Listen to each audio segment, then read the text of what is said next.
नवरात्रि में दुर्गा पूजा के अवसर पर दुर्गा देवी के 9 रूपों की पूजा उपासना बहुत ही विधि विधान से की जाती है। इन रूपों के पीछे तात्विक अवधारणाओं का परिज्ञान धार्मिक, सांस्कृतिक और सामाजिक विकास के लिए आवश्यक है। माँ दुर्गा को सर्वप्रथम शैलपुत्री के रूप में पूजा जाता है।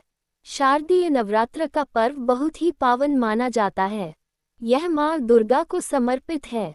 आज नवरात्र का पहला दिन है। इस दिन माँ शैलपुत्री की पूजा का विधान है। ऐसी मान्यता है कि नवरात्र के पहले दिन माँ शैलपुत्री की कथा का पाठ और उनकी विधिवत पूजा जरूर करनी चाहिए। इससे नवरात्र शरद या नवरात्रि 2025 डे फर्स्ट व्रत का पूरा फल मिलता है। अनंत शक्तियों से संपन्न है देवी का पहला स्वरूप।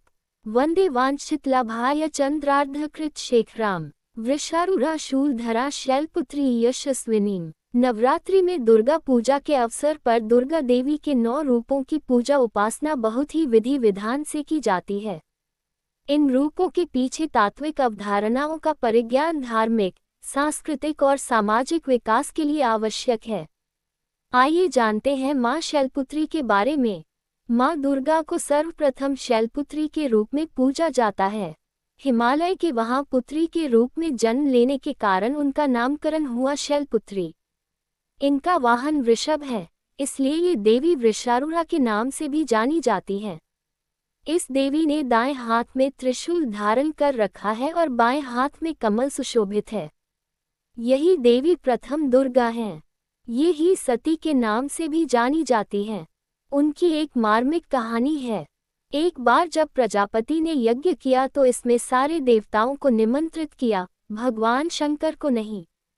सती यज्ञ में जाने के लिए विकल हो उठी। शंकर जी ने कहा कि सारे देवताओं को निमंत्रित किया गया है, उन्हें नहीं। ऐसे में वहां जाना उचित नहीं है। सती का प्रबल आग्रह देखकर शंकर जी ने उन्हें यज्ञ में जाने की अनुमति दे दी। सती जब घर पहुंची तो सिर्फ मां ने ही उन्हें स्नेह दिया। बहनों की बातों में व्यंग्य और उपहास के भाव थे। भगवान शंकर के प्रति भी तिरस्कार का भाव है। दक्ष ने भी उनके प्रति अपमानजनक वचन कहे। इससे सती को क्लेश पहुंचा। वे अपने पति का यह अपमान न सह सकी और योगाग्नि द्वारा अपने को जलाकर भस्म कर लिया। इस दारुण दुख से व्यथित होकर शंकर भगवान ने उस यज्ञ का विध्वंस करा दिया। यही सती अगले जन्म में शैलराज हिमालय की पुत्री के रूप में जन्मी और शैलपुत्री कहलाईं। पार्वती और हेमवती भी इसी देवी के अन्य नाम हैं। शैलपुत्री का विवाह भी भगवान शंकर से हुआ। शैलपुत्री शिवजी की अर्धांगिनी बनी। इनका महत्व और शक्ति अनंत है।